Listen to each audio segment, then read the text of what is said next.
2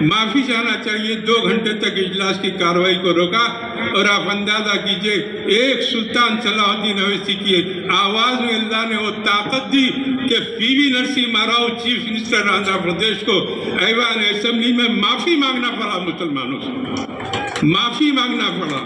کیسے کیسے بڑے بڑے پالیٹیشین ہیں. چنا ریڈی صاحب جو تلنگانہ کا بھیانک ایجوکیشن آندھرا پردیش کی تاریخ میں آج تک نہیں ہوا, انہوں نے کرا. آخری یو پی کے گورنر بن گئے. جب آندھرا پردیش کے چیف منسٹر بنے تو مجلس کو ختم کر دوں گا ہر جلسے میں بولنے لگے. سالار ملت اسمبلی میں بولے چیف منسٹر صاحب آپ مجلس کو ختم کرنے کی بات کر رہے تھے, آپ اگر دم ہے تو یہاں پر الفاظ کو دوہرا دو. اور تمہارے ویسے بہت ہے, تم سے پہلے فدہ آ کے مقابلہ گئے, تم تو چنا ہے, تم کو خاطر میں نہیں لاتے. نتیجہ ہوا ان کو بھی اقتدار سے بے دخل ہونا پڑا. تو میرے عرض کرنے کا مقصد یہ ہے, مجلس نے بڑی جانفشانی کے ساتھ دیانتداری کے ساتھ خدمت کری. یاد رکھیے آج مجلس اتحاد المسلمین ہندوستان بھر کے اندر وہ جماعت ہے جو اللہ کے بندوں کی خدمت بلا لحاظ مذہب ملت اللہ کے خوف میں کرتی ہے. ہمارے پاس مفادات عزیز نہیں ہے, ملت کا مفاد عزیز ہے. یا لوگ آج بھٹکانے کی کوشش کرتے, ہم کو بھٹکنے کی ضرورت نہیں ہے. میں آپ سے یہی کہتا ہوں, مجلس اتحاد المسلمین یہ اللہ کا انعام ہے ہمارے لیے, اللہ کا انعام ہے. اس کو اور زیادہ ہم کو مضبوط اور مستحکم کرنے کی ضرورت ہے. اندازہ کیجئے نقی ملت بارسٹر اسد الدین اویسی صاحب جو ایوان پارلیمنٹ میں ایک کامیاب تقریر کے ذریعے حکومت کو لاجواب کر دیتے ہیں, جواب دینے کے قابل نہیں رہتی.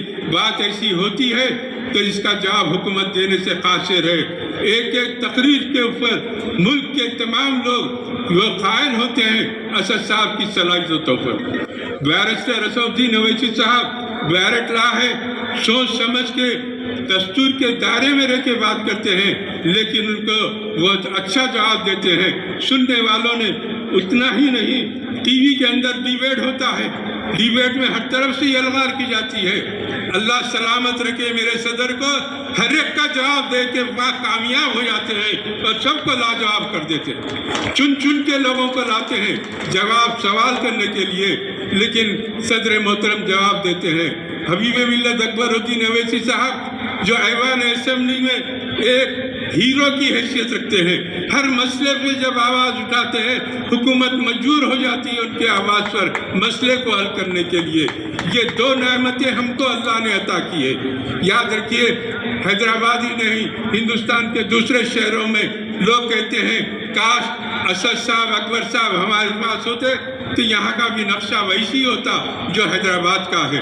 تو ہم کو چاہیے کہ ہم ان کی قدر کریں. اللہ کا انعام ہے ہمارے پاس. سالار ملت کی تربیت میں تیار ہونے والے یہ 2 جوان سال قائد آج اللہ کے کرم سے ہر مصیبت کا ڈٹ کے مقابلہ کرتے ہیں, اور قوم کو بھی غلامی دارو غلامی پلا کر نہیں سلاتے, بلکہ قوم میں شعور بیدار کرتے ہیں کہ اٹھو کھڑے رہو, ہم اس ملک کے پہلے نمبر کے شہری ہیں, ہم کو ڈرنے اور گھبرانے کی ضرورت نہیں ہے. یہ ہمارے لیے ایک خاص بات ہے. آج لوگ کوشش کر رہے ہیں جماعت کی قیادت کو نشانہ بنانے کے لیے. یاد رکھو جو حق پرست ہوتا ہے یہ حق پرستوں کی جماعت ہے, یہ حق پرستوں کی جماعت ہے, اور اس میں کوئی نقص نہیں نکال سکتے. ان قیادت پر کوئی دھبا نہیں لگا سکتے, ان کی ویدات دامن پر کوئی دھبا نہیں لگا سکتے. یہ کام کر رہے ہیں اللہ کی رضا کے لیے, اللہ کے بندوں کے لیے اور مسلمانوں کی سربلندی کے لیے. تو میں آپ سے عرض کرنا چاہتا ہوں یہ حق پرستوں کی جماعت ہے. حق پرستوں کی جماعت کو کیا کہتے ہیں؟ یہ حسینیوں کی جماعت ہے, اور جزیری طاقتیں آج کوشش کر رہی ہے مجلس کو نقصان پہنچانے کے لیے. یاد رکھیے آنے والی نسلیں ان لوگوں کو یاد رکھے گی. یہ وہ باپ کا بیٹا ہے جس باپ نے رضیدی کا رول ادا کیا تھا مجلس کے خلاف میں. تو ایسی تاریخ مرتب ہونے مت دیجیے, اپنی جماعت کو مستحکم کریے. یاد رکھیے میں آخری بار آپ سے کہتا ہوں ہمارے لیے اللہ کی جو نعمت ہے وہ مجلس اتحاد المسلمین ہے, اور اس کے 2 گوہر ہے, وہ نقیب ملت اور حبیب ملت ہے.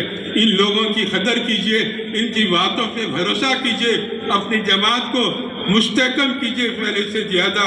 میں آخری بار کہہ رہا ہوں، پچھتائیں گے اگر کچھ غلطی کریں گے تو برسوں آپ کو مشکل ہوگی. صدیوں نے خطا کی تھی، لمحوں نے خطا کی، صدیوں نے سزا پائی کا موقع مت دیجیے.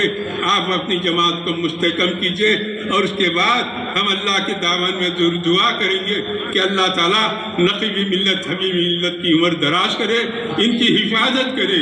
آج کے جلسے میں حبیب ملت کی مزاج ناساز ہونے کی وجہ سے وہ شرکت نہیں کر سکتے.